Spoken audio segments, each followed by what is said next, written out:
Finalmente vemos a relação entre Loki e Hayrodin e o grande conflito no passado entre os irmãos. Mas fala galera aqui para fazer o capítulo 1143 de One Piece. Um capítulo que foi bem legal, ele não teve nada grandioso, revelação, lutas e nada, porém ele conseguiu complementar o que foi apresentado no capítulo passado, foi bem legal esse capítulo. Mas chega de enrolar, deixa o like importante, ativa o sininho para não perder os próximos vídeos de One Piece e bora pro capítulo. O capítulo começa na escola da moça, e a gente vê aqueles monstros dos sonhos que foram vistos no capítulo passado, eles chegando até a escola e tudo mais.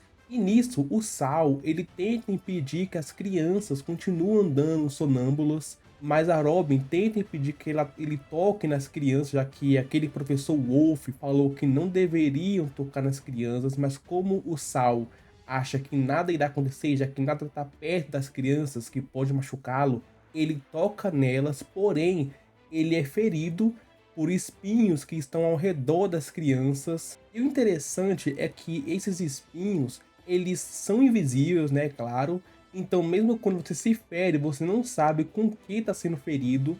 Então é muito comum que mais gente vão se machucando ao tentar impedir as crianças. E nisso a professora Angel, ela avisa por meio de Dandemush aos guerreiros de Elbaf que tá naquela festa lá onde dá os outros chapéu de palha. Ela liga pra lá e avisa sobre o que tá acontecendo na escola, de que as crianças estão andando sonâmbulas até algum lugar e também que apareceram monstros naquele local. Então ela reporta isso a eles. E isso faz com que os gigantes fiquem preocupados, que eles entrem em alerta. Porém, tem uma cena bem engraçada aqui, porque eles ficam preocupados com o que estão acontecendo com as crianças, com os monstros e tudo mais, porém, eles estão muito bêbados para isso, então eles não conseguem raciocinar ou fazer alguma coisa, não conseguem agir, porque estão muito bêbados. Mas os bombeiros de Elbaf aparecem andando naqueles barcos voadores, os Svalda que se chamam, e eles partem até a floresta que tá pegando fogo,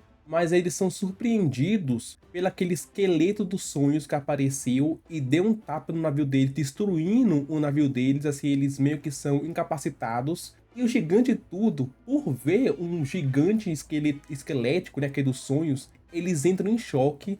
E rapaz, eu mesmo fiquei em choque, foi nem pelo monstro que apareceu, e sim pelo tamanho dele. Porque os gigantes já são gigantes, tudo mais. Mas esse gigante esqueleto, ele é enorme, ele faz os gigantes parecerem pessoas comuns. Eu ouso dizer que esses monstros de sonhos que foram aparecendo, eu acho que eles são até maiores do que o Emmet, que a gente viu lá em Egghead. E o Emmet já era gigante, maior que um gigante comum. O capítulo muda de foco, a gente vai lá para onde estão os Cavaleiros Sagrados, e quando tá rolando toda essa treta, eles estão jantando, eles literalmente estão comendo quando tá rolando, tipo, fogo, monstros, criança sequestrada, eles estão comendo, assim, tipo, rapaz, eles aqui estão só de boa, estão só tranquilidade na vida deles, então até legal, eu gosto dessa cena, esse contraste entre eles. E nisso o Somers, ele começa a falar sobre o que aconteceu com o Sal, né, dele meio que se ferindo ao tentar pegar as crianças. E aqui a gente descobriu que o Somers, ele possui a Iba no Mi, de Bari, que é a fruta do espinho. Mas não confunda com a Toge no Mi, que também é fruta do espinho da Miss Doublefinger, que é aquela que apareceu em Alabasta, que lutou contra Nami. Não confundir. A Iba no Mi é meio que são espinhos de flor, de flores espinhosos, é esse tipo de espinho. E bem, eu meio que acertei e errei o poder do Somers. Por quê? No vídeo passado, do capítulo passado que eu fiz, eu falei que o Somers, era ele que tinha o poder de trazer os pesadelos das crianças, das pessoas, pro mundo real, né? Que ele trouxesse os sonhos das pessoas pro mundo real. Eu falei que era ele esse poder, mas não, do Kiringa. Eu falei que o Kiringa tinha o poder do sonho, de fazer dormir as pessoas, enquanto o Somers tinha de perigar os sonhos dela. Mas eu falei também que o Somers, ele meio que talvez teria outro tipo de poder, tipo uma maldição, de fazer com que quem tocasse nas crianças fossem enrolados por espinhos de flores, porque eu peguei aquela fala do professor Wolf que ele falou sobre não tocar nas crianças, porque ele estava muito ferido também e também por conta da fala do Somers, que ele fala que o amor é como uma via de mão dupla, tanto como pode beneficiar alguém, como pode machucar essas pessoas. Então, meio que peguei essa fala dos dois, conectei e falei sobre isso, que ele poderia ter outro tipo de poder de espinhos, também por causa da temática dele, que ele tem muito dessa temática de flores, ele possui uma rosa no peito, pela roupa dele, além que o cabo da espada dele tem espinhos de flores também. Então meio que acertei e errei a cravada sobre o poder dos Somers. Continuando, a gente teve uma cena até que bem legal, que foi o Kieran, ele percebe que a comida meio que tá sem sal, e ele meio que comenta com os Somers, que ele meio que fica se perguntando, imaginando o sal, e quando ele imagina o sal, o Kieran coloca os Somers para dormir, pega o sal dele, da mente dele, do sonho dele, e acorda os Somers. Eu achei essa cena até que bem interessante, porque, véi, é um poder roubado, ele colocar alguém pra dormir, tirar o sonho dele e tudo mais, é um poder roubado e bem legal também, bem interessante esse poder. Eu achei muito inventivo ele. E aqui a gente vê que o Kieran, ele possui, né, a fruta do tipo dragão mítico, modelo Kirin. Então já era o mais óbvio, né, que ele também é chamado de o materializador de sonhos, bem interessante. Enquanto eles estão jantando, comendo, a Gunko, ela comenta sobre o plano, sobre onde ela tá levando as crianças, e ela fala que tá levando as crianças até o Porto do Sol, porque eles vão levar as crianças até lá, roubar o navio dos gigantes, porque, né, eles foram invocados, eles não têm navio, então eles vão usar um navio que tem Elbaf, e vão usar uma Pedra do Sol para poder descer pelo arco-íris, porque se eles caírem, eles vai dar ruim, vai ter que usar a Pedra do Sol, que faz aquele arco-íris onde eles navegaram pelo barco para poder descerem até o mundo, o submundo, para poder ir embora até a Terra Sagrada. E uma coisa que eu tenho que admitir aqui foi que eu gostei bastante de como os poderes de cada Cavaleiro Sagrado eles meio que se complementam. Tipo, parece que os Cavaleiros Sagrados têm uma compatibilidade entre si de trabalhar em equipe muito boa. Por quê? A gente pega a Gunko. A Gunko, ela vai mostrar o caminho para as crianças seguirem. O Kieran faz dormir as crianças para ela não, né, para elas não terem resistência. Enquanto os Somers, ele meio que protege, entre aspas, as crianças para que ninguém toque nelas e meio que impeça o plano deles. Então eu achei bem interessante isso, porque cada poder deles contribui um com o outro. Então eu achei bem legal isso. E nisso, eles continuam a conversar, e tem uma cena que eu achei até que bem engraçada, legal, que foi a Gunko falando que ela tá cheia, né, de comer demais, porém, a comida, ela não repõe energia, porque aquela comida, tudo que tá ali é dos sonhos. Então eles estão passando tempo, eles estão comendo coisas deliciosas, né, a comida tem gosto, tem tudo, ela meio que mata a fome e tudo mais, parece, né, porém, ela não restaura energia, não tem nutrientes, não tem nada. Então, tipo, é vazio essa comida. Eu achei isso até que bem legal. E eles continuam a falar que parecem, eles acham, né? O Somers comenta de que tá muito fácil a missão. Tudo que eles estão fazendo tá muito fácil, tá tudo correndo conforme o plano. Porém, a Gunko, ela meio que dá um alerta pro Somers, falando pra ele não abaixar a guarda, porque ela viu, enquanto eles andavam lá, o navio do Chapéu de Palha, que é o Yonkou. Então eles podem ter problemas. Eles têm que se manter ainda na surdina, na escuridão. Assim vai ser de boa. Porém, se eles forem achados e tudo mais, vai ter problemas. Porque tem um Yonkou, tem um gigante e tudo mais. Então, por enquanto, tá fácil para eles, mas pode acabar dando ruim. E querendo ou não, eles têm a vantagem ainda, porque eles sabem que o Luffy tá lá. Então eles podem meio que bolar planos para que eles possam impedir o Luffy, fazer alguma coisa contra o Luffy também. Porém, o Luffy não sabe que eles estão lá.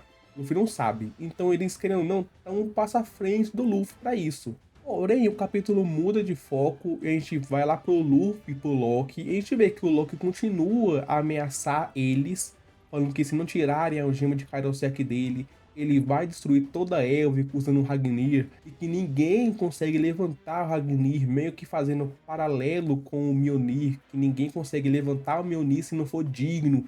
Bem interessante isso. Aí que a gente pensa, será que o Sop poderia levantar o Ragnir? Será que o Sop vai levantar o Ragnir? Meio que... Não, se a gente for lembrar, o Sop no pré-time skip, ele meio que tinha essas piras com martelo. Ele lutando com aqueles membros da Baroque Works, ele derrotou um usando um martelo gigante de 5 toneladas. Ele fingiu levantar um martelo de 10 toneladas contra a Perona. Então, tipo, ele tinha muito desses com martelo. Ele levantava o martelo muito pesado. Então, daqui talvez ele consiga levantar o Ragni, meio que se provando digno. E também meio que comprovaria um pouco daquilo que toda mentira do Sop vira realidade. Então isso que ele levantaria um martelo gigante, enorme, tornaria-se realidade aqui em Elbaf. Ia ser bem interessante. E nisso, o Hyrule, ele tenta meio que aceitar os termos do Loki, né, de tirar as correntes dele, para ele não destruir mais nada, já que ele causou aquele incêndio gigante no capítulo passado. Porém, o Zoro e o Luffy eles não desistem tão fácil, e o Luffy vai pra cima do Loki pra tentar derrubar ele, já que ele prometeu derrubar o Loki caso ele tenta fazer alguma gracinha. E o Luffy, vendo que o Loki tá à beira da morte, o Luffy dá só um peteleco, literalmente dá um soquinho de nada no Loki, que já cai duro, já desmaia. Porque realmente, velho, o Loki não tinha forças mais pra nada, ele tava meio que blefando um pouco, né? Pra tirar essa corrente dele, pra assim ele conseguir meio que fugir a tempo, se esconder para assim poder desmaiar. Porém, estamos no seu limite. E após o Loki desmaiar, o Luffy pede para que a Geld e o bando do Hyrule trate do Loki, meio que cure suas feridas. E eles que não faz isso, porque o Luffy meio que não quer ver um gigante morrer na frente dele. Então eles acatam o pedido do Luffy e a Geld comenta que para uma recuperação total do Loki iria precisar de meses. Então talvez a gente possa ver o Loki todo esse arco agora nerfado. Uma coisa que seria bem ruim, porque eu quero muito ver o potencial máximo do Loki, o que o Loki é capaz de fazer. Então eu acho que o Oda não faria isso, mas talvez o Loki consiga se recuperar caso fique sem as algemas, porque como ele foi derrotado agora, fez toda aquela treta, algemaram ele de novo. Então, caso tirassem todas as algemas dele, talvez ele se cure mais rápido por conta da fruta Zoan dele. Caso ele tenha uma fruta Zoan, que deve ter, velho. É quase. É certeza que tem uma fruta. E entre os tipos de fruta, ele com certeza deve ter um tipo Zoan. Ou Zoan ou Paramécia, um dos dois. E para ter essa recuperação, tem que ser Zoan. Porque a Zoan eles se recuperam mais rápido. Enquanto isso, o Luffy ele comenta sobre os chifres do Loki, que são reais, né? Porque eu podia achar que era do capacete, mas são chifres reais. E o Hyrule começa a lembrar do seu passado com o Loki e seu pai. E a gente vê o Harold ainda com chifres. Ele estava com chifre ainda no passado, não tinha arrancado. Então a gente vê o Harold com chifres ainda, conversando com o Loki e o Hyrule crianças, falando que queria ver os dois filhos dele se dando bem, sendo amigos e tudo mais. Porém, o Loki, ele não respeitava o Hyrule, ele tirava sarro do Hyrule, batia no Hyrule com um porrete. E aqui, essa imagem do Loki criança usando porrete lembra muito o Kaido, parece muito Kaido. E tem até aquelas teorias falando que o Harold possa ser pai do Kaido. Então o Oda deve responder isso com SBS, deve certeza, ou então no próprio mangá mesmo, porque, querendo ou não, na foto ele é igual o Kaido. A foto do Harold lá, o quadro que ele tava, era um Kaido sem chifres, e meio que o Loki usando porrete e tudo mais. Bem, eles devem ser irmão, velho. Quase certeza isso, quase canônico isso. Continuando, o Loki não respeitava, né, o Hyrule, batia no Hyrule, não aceitava que o Hyrule era o irmão dele, mais velho, né, que iria suceder o trono, porque chamava ele de bastardo. O Loki tirava sarro do Hyrule e não aceitava ele como alguém do reino. E até zoava a própria mãe do Hyrule, que era alguém de sangue ruim. E lembrando de tudo isso, o Hyrule então tenta atacar o Loki, tenta acabar com o Loki ali mesmo, porém o Road e o Stansei impedem isso.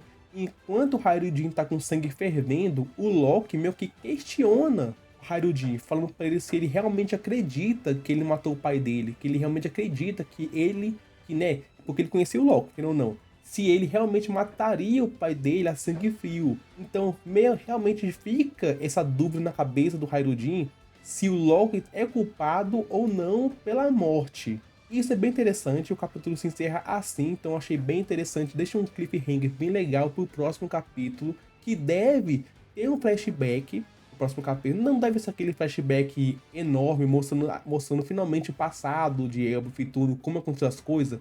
Eu acho que não, acho que vai ser mais pra frente esse flashback. Porém, deve ser um mini flashback meio que contextualizando algumas coisas, mostrando algumas coisas, o que poderia acontecer, talvez o Hyrule começando a duvidar disso quando era criança, mas como as pessoas da vila acusavam 100% o Loki, o Hyrule deve pensar que realmente o Loki era o culpado. Falando um pouco do capítulo, gostei do capítulo, gostei bastante. Eu gostei também da interação dos Cavaleiros Sagrados, do seu trabalho em equipe em relação às frutas e como eles trabalham, gostei bastante disso. Porque, querendo ou não, eu gosto muito de ver em One Piece esses trabalhos em equipes. A gente não vê muito disso, mas quando vê, bem legal. Como, por exemplo, a luta dos Supernovas no domo, como eles trabalhavam em equipe para lutar contra o Kaido e o Big Mom, o Horus contra os Mugiwaras lá em Thriller Bark. É legal ver esse trabalho em equipe, como eles ficam em sintonia, é bem legal. Além disso, os poderes dos Cavaleiros Sagrados são bem legais, interessantes, e dá para fazer um paralelo entre as lutas que vai rolar ainda em Elbaf. Quem vai lutar com quem? O Zoro, por exemplo, pode enfrentar a Gunko, porque a Gunko, ela tem a fruta da seta, né? E como a seta dela mostra o caminho que ela vai seguir, o caminho das coisas, contra o Zoro, que é perdido, né? Que ele tem essa gag de ficar perdido, pode rolar uma luta bem interessante, tipo, o counter da luta, o counter da fruta da Gunko ser alguém que se perde muito, que não segue um caminho fácil. Ia ser legal. Temos o Sommers, que enfrentaria o Sanji, por exemplo, porque o Sommers e o Sanji tem muito dessa fala de o amor, o amor é poder, o amor faz tal negócio, o Sanji fala muito disso, o Sommers fala muito disso, então pode ser interessante também. A gente vê que o Sommers também, ele é conhecedor de comida. O Kinnikuh, quando tira o sal dele, ele tira um sal meio que específico, bem refinado, então o Sommers tem essa vibe de comida, de ser conhecedor de comida também, então pode ser interessante. Além que o Sanji luta com fogo. E o Sommers, ele meio que tem o poder, né, de espinhos de grama, de espinhos de flores. Então o Sanji seria um counter para ele. E eu queria ver o Luffy contra o Kiringan. Porque o Kiringan, né, ele é um Kirin que consegue fazer o povo dormir e materializar os sonhos. Então meio que tem uma luta do Luffy Gear 5, por exemplo, contra ele, que são dois usuários de, vamos botar assim, Toon Force. Não gosto de usar esse termo nem nada, porém aqui contextualiza bem o que seria a luta. Luta de Toon Force, um botar pra dormir e tirar o sonho, outro tá fazendo coisas bizarríssimas, então seria interessante. Também foi legal ver a relação entre o Hyrule e o Loki criança, o começo, na verdade, da relação entre eles, porque eu sei que o Oda, quando entrar finalmente no grande flashback de Elbaf, o Oda vai trabalhar bastante a relação entre os dois, então vai ser legal ver isso. Agora é ver o que vai acontecer, porque Elbaf tá um verdadeiro caos, com chamas acontecendo, né, pegando fogo por conta do Loki, as crianças sonâmbulas sendo sequestradas pelos cavaleiros, monstros dos sonhos, atacando todo mundo. Então, tipo, Elbaf realmente tá um caos total. E tá, tipo, todo mundo separado do bando. Então tá interessante, dá empolgação pra continuar lendo cada capítulo que vai lançando, porque é querer ver como que vão resolver essa parada. Então tá bem legal. Felizmente, vamos ter capítulo semana que vem, então vai ser muito bom. Não vamos ter que esperar uma semana pra ver o próximo capítulo. E eu quero saber de vocês, o que acharam do capítulo 1143 de One Piece? Gostaram? Comenta aqui embaixo. Mas o vídeo vai ficando por aqui. Não se esqueça, se você gostou, é muito importante, se inscreva no canal, você vai estar me ajudando. E ative o sininho para ver os próximos vídeos. Obrigado e até a próxima.